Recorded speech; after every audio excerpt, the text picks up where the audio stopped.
तुमच्या GPS ने तुम्हाला कधी अशा ठिकाणी नेलंय जिथे रस्ताच नाही आणि मग समोर काही आकृत्या दिसल्या तर? आंबेनळी घाटात रात्रीच्या वेळी घडलेल्या एका थरारक घटनेची ही गोष्ट आहे. कथेला सुरुवात करण्यापूर्वी एक छोटीशी विनंती आहे. जर तुम्ही या चॅनलवर नवीन असाल आणि आत्तापर्यंत चॅनल सबस्क्राईब केला नसेल तर लगेच सबस्क्राईब करा आणि बेल आयकॉन दाबा, जेणेकरून भविष्यात येणारी कोणतीही थरारक कथा तुमच्यापासून दूर राहणार नाही.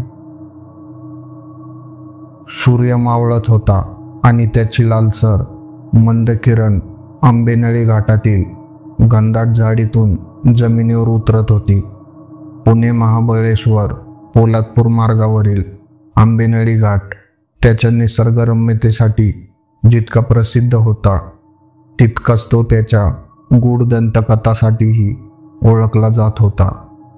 खास करून मुंज्याची कहाणी अनेक प्रवाशांच्या मनात भीतीचे सावट निर्माण करत असे.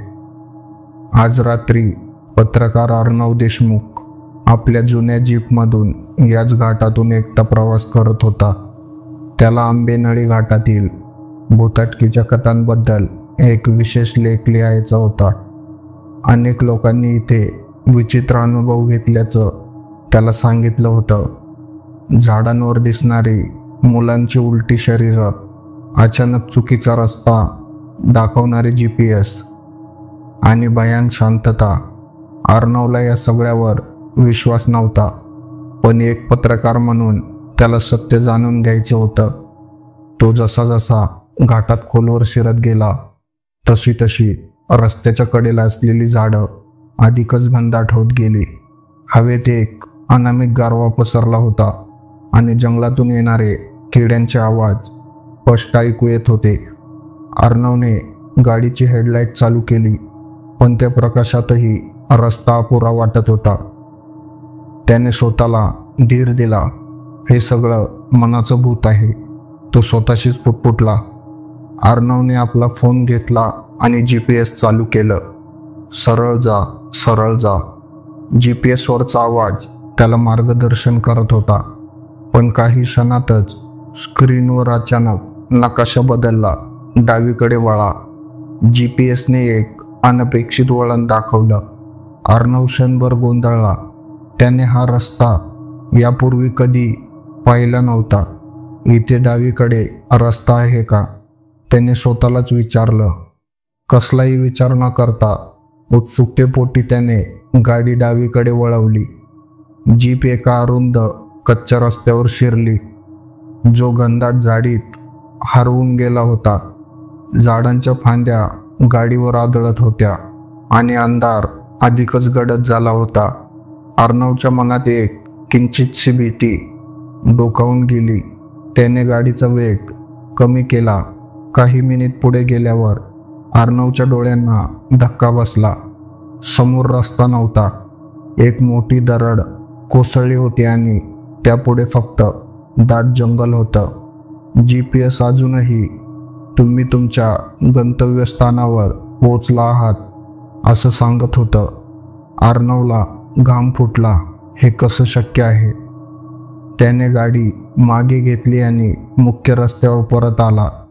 त्याला काहीतरी विचित्र असल्याची खात्री पटली होती. त्याने पुन्हा मुख्य रस्त्याने प्रवास सुरू केला. काही मिनिटांनी गाडी एका अत्यंत निर्जन वळणावर पोचली. अचानक त्याच्या गाडीच्या हेडलाईटच्या प्रकाशात झाडांवर काहीतरी दिसलं. अर्णवने तात्काळ ब्रेक मारला. त्याला स्वतःच्या डोळ्यांवर विश्वास बसेना. झाडांच्या उंच फांद्यांवर लहान मुलांच्या आकृत्या उलट्या लटकलेल्या होत्या. त्यांचं वय अंदाजे 7 ते 10 वर्षाच्या आसपास वाटत होतं. त्यांचे डोळे अर्णवकडे एकटक लागले होते. त्यांच्या चेहऱ्यावर एक विचित्र भयान हास्य होतं, पण त्यात काहीतरी गूढ आणि शांत होतं. त्यांच्या डोळ्यात कुठलीही चमक नव्हती, फक्त एक खोलवरची रिक्तता होती. अर्णवच्या अंगावर सरकन काटा आला. त्याने डोळे चोळले हे भास आहेत, फक्त भास. तो स्वतःला समजावू लागला, पण त्या आकृत्या तशाच होत्या, न हलता फक्त त्याला पाहत होत्या.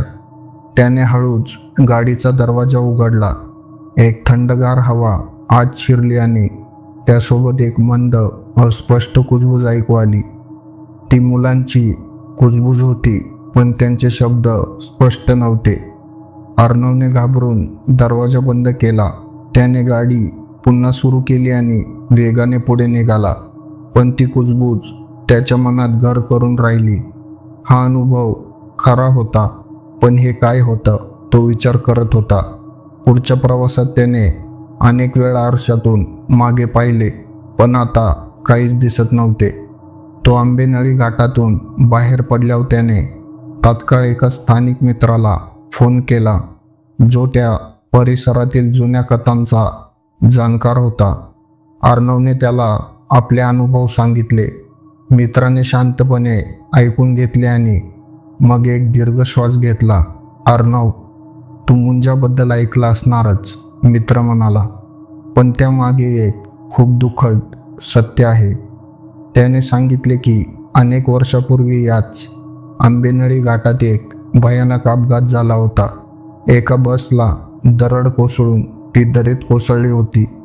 त्या बसमध्ये अनेक शाळकरी मुले होती, जे आपल्या गावाकडे परत जात होते. अपघात इतका भीषण होता की अनेकांचे मृतदेह सापडलेच नाही आणि काही मृतदेहांना तर पूर्णपणे ओळखताही आले नाही. त्यातच एका लहान मुलाचा मृतदेह सापडला, पण त्याच्या अंत्यसंस्कारासाठी नातेवाईक नव्हते किंवा त्यांची ओळख पटली नाही. घाईघाईत स्थानिक लोकांनी चुकीच्या पद्धतीने अपूर्ण विधी करून त्याचे अंत्यसंस्कार केले. असं म्हणतात की अपूर्ण विधींमुळे त्या मुलाचा आत्मा तिथेच अडकला आहे, मित्राने हळू आवाजात सांगितले. तो पूर्ण मुक्ती मिळवू शकलेला नाही. त्याला अजूनही आपल्या आईवडिलांपर्यंत पोचायचं आहे.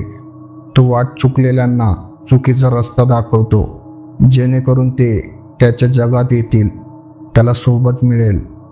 अर्णव स्तब्ध झाला.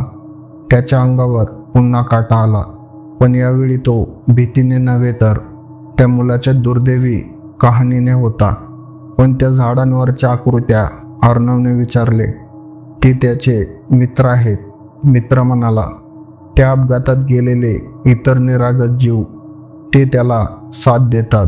त्यांचाही प्रवास पूर्ण झाला नाहीये. अर्णवला त्या रात्रीचे रहस्य आता स्पष्ट झाले होते. GPS-ने चुकीचा रस्ता दाखवला, कारण तो आत्मा त्याला आपल्याकडे ओढण्याचा प्रयत्न करत होता. झाडांवर दिसलेली ती मुले, ती मुंजाची सोबती होती. त्यांचे गूढ हास्य म्हणजे त्यांच्या सुटकेची आस आणि अन्यायाची वेदना होती. अर्णवने आपला लेख लिहिला. त्यात त्याने फक्त भयावह अनुभवांचे वर्णन केले नाही, तर त्यामागील दुःखद आणि हृदयद्रावक सत्यही लोकांसमोर आणले. आंबेनळी घाटातील मुंजाची कथा आता केवळ एक भूताची गोष्ट राहिली नव्हती, तर ती एका दुर्दैवी आत्म्याची आणि त्याच्यासोबत अडकलेल्या निष्पाप जीवांची करुण कहाणी बनली होती. आणि प्रत्येक रात्री जेव्हा एखादा प्रवासी त्या घाटातून जातो, तेव्हा त्याला तीच शांत गूढ कुजबूज ऐकू येते. ती असते मुक्तीची हाक की फक्त एक भयान आठवण. तर ही होती आजची बाईकथा. व्हिडिओ आवडला असेल तर व्हिडिओला लाईक आणि शेअर करा आणि अशाच नवनवीन बाईकथा ऐकण्यासाठी चॅनलला सबस्क्राईब करायला विसरू नका, कारण खरी भीती अजून बाकी आहे.